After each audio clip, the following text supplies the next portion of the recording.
Start करते हैं illustration number 4। Prepare annual accounts of Kripa from her trial balance as on 31 March 2015। Annual accounts बोला है यानी कि तीनों अकाउंट्स बनाने हैं, trading account, profit and loss account and balance sheet. इसके पहले नेम लिख देते हैं यहाँ पे, particulars amount, this is a credit side and this is a debit side.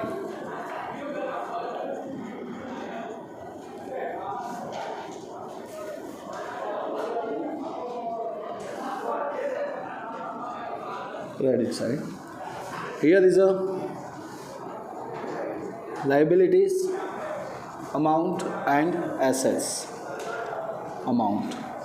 देखो इसमें उल्टा होता है, एसेट साइड को डेबिट बोलते हैं और लाइबिलिटी साइड को क्या बोलते हैं, बट ऐसा लिखा जाता, याद रखना मैंने अभी क्यों लिखा आपको दिखाने के लिए से, ओके, बाकी वो लिखा जाता नहीं है। सो वैसे तो ये सम बोर्ड मीन्स के एग्ज़ाम में ऐसे सम नहीं आते हैं, हमारे सम स्टार्ट हो गए 24 से, 2 मिनट 24 से, तब तक के बड़े जो भी सम है वो शॉर्ट सम है, छोटे सम है, और ये तो सिर्फ आपको बैलेंस शीट में एंट्री कैसे करते हैं वो दिखाने के लिए बना रहा है हम, ओके, क्योंकि ये बेसिक है, बेसिक अगर क्लियर होगा तो आप आगे का कर पाओगे।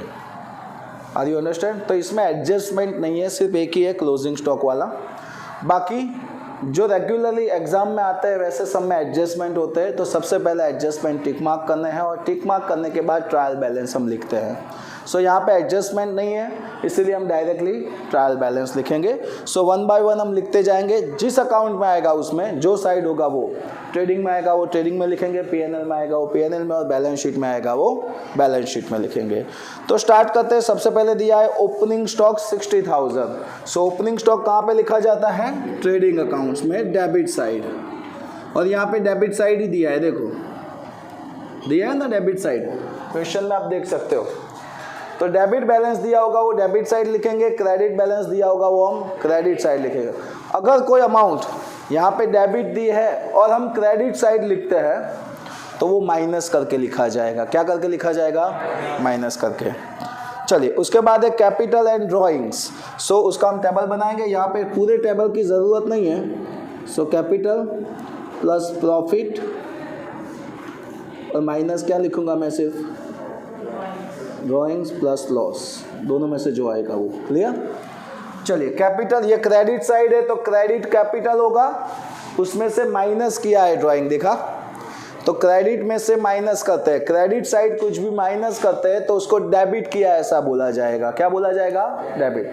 फिर से एक बात सुन लो, क्रेडिट साइड हम कुछ भी माइनस करते हैं तो उसको क्रेडिट डेबिट किया ऐसा बोला जाएगा। डेबिट साइड कुछ माइनस करते हैं तो उसको क्या किया? क्रेडिट। यानी कि माइनस करो तो ऑपोजिट साइड हो जाती है। क्या हो जाती है? Opposite side. सो यहाँ पे कैपिटल है, क्रेडिट का balance 2 lakh, so 2 lakh capital, and drawing कितना है? 12,000। क्लियर?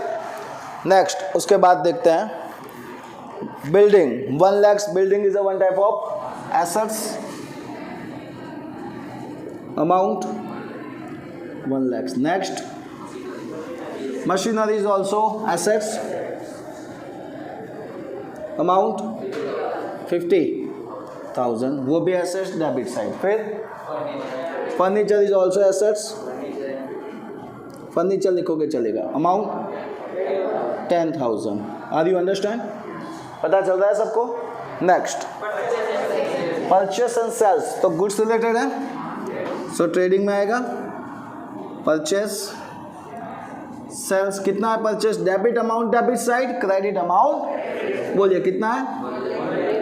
1,15,000 और सेल 3,16,000। इनर में क्यों लिखा? क्योंकि अगर रिटर्न होगा तो हम क्या करेंगे? माइनस।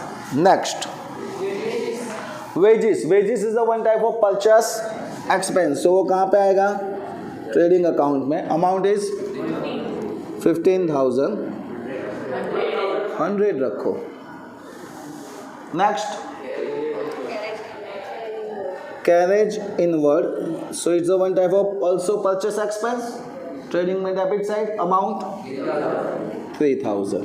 Next purchase में से क्या होगा, देखो वो क्रेडिट साइड दिया होगा इसलिए मैंने यहाँ पे माइनस किया. अमाउंट इज 14 माइनस किया 1,01,000. फिर सेल्स में से रिटर्न क्या होगा 10,000 माइनस करेंगे 3,06,000. फिर discount is a one type of expense P&L में. अमाउंट अब देखो यहाँ पे एक लाइन छोड़ देनी है. क्यों, हम जो भी ट्रेडिंग अकाउंट का टोटल करके यहाँ पे प्रॉफिट या लॉस मिलेगा वो हम यहाँ पे ट्रांसफ़र करेंगे. उसके लिए एक लाइन क्या कर देनी है, हमको छोड़ देनी है. Next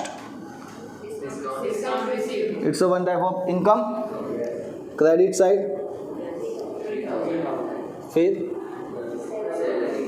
salary, salary is a one type of expense. So यहाँ पे आएगा P&L के डेबिट साइड 48. एड एक्सपेंस वो भी one type of other expense P&L में. नेक्स्ट वो भी other expense 1500. Interest receive, receive यानी मिला, मिला यानी इनकम क्रेडिट साइड. फिर स्टेशनरी एंड प्रिंटिंग एक्सपेंस कितना है, एक्सपेंस है so debit side. Cash, cash is a one type of assets.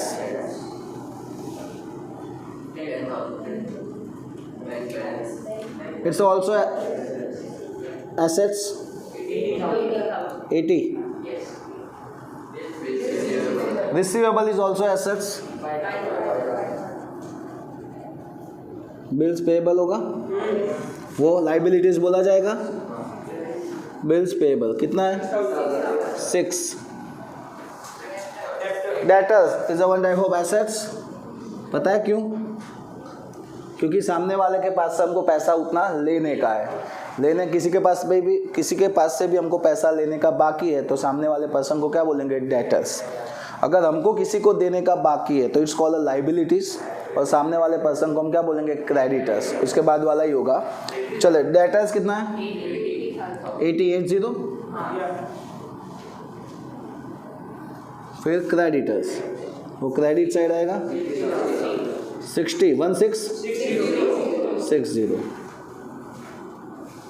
फिर complete. So now last one, adjustment. The cost price of stock as on 31st March 2015 was 10,000, whereas its market value is 12,000. Okay, हमारे वहाँ stock की value थी 10,000, market में उसकी value कितनी थी, तो कौन सी वैल्यू लेंगे, बुक वैल्यू या मार्केट वैल्यू. तो यहाँ पे ऐसा नहीं देखते बुक वैल्यू या मार्केट वैल्यू, हम ऑलवेज यही देखते हैं कि स्टॉक की कौन सी वैल्यू कम है. कौन सी कम है 10,000. तो हम 10,000 लिखेंगे. उसकी दो फिक्स एंट्री होती है. फर्स्ट ट्रेडिंग अकाउंट के credit side closing stock 10,000. As per rules जितनी अमाउंट हम क्रेडिट करते हैं उतनी क्या करनी पड़ती है, डेबिट करनी पड़ती है ना. एडजस्टमेंट में जितनी भी अमाउंट हम क्रेडिट करते हैं उतनी क्या करनी पड़ती है. और 99% एडजस्टमेंट की एक एंट्री बैलेंस शीट में आती है. कितने 99% बोला है, 100 नहीं बोला है, याद रखना.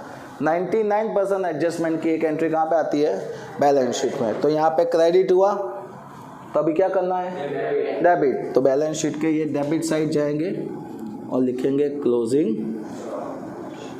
Stock 10,000. Is that clear. Now अब हम टोटल करेंगे इसका और प्रॉफिट या लॉस फाइंड करेंगे. 3,06,000 प्लस 10,000 देखो आ रहा है 3,16,000. उसमें से माइनस करो 60,000 माइनस 1,01,000 माइनस 1,500 माइनस 3,000. कितना बचा 1,50,150,500 क्लियर? आ रहा है उतना देख लो। इट्स कॉलम ग्रॉस, यहाँ पे डेबिट, P&L में क्या करेंगे? क्रेडिट 1,50,000। इसका टोटल मैं सामने लगा रहा हूँ, चलेगा ना? 150,500 प्लस 3,000 प्लस 1,000, 1,54,500। दोनों साइड मैंने लिख दिया। इसमें से ये सब माइनस कीजिए। 8,000, 52,000, 3,500, कितना बचा? 91,000। ओके, आ गया आंसर? आ रहा है कि नहीं भाई, बोलो तो सही। नेट प्रॉफिट, नेट प्रॉफिट क्या होगा कैपिटल में? Plus 2 lakhs plus 91,000, 2,91,000। उसमें से 12,000 माइनस करो। 2,91,000 माइनस 12,000,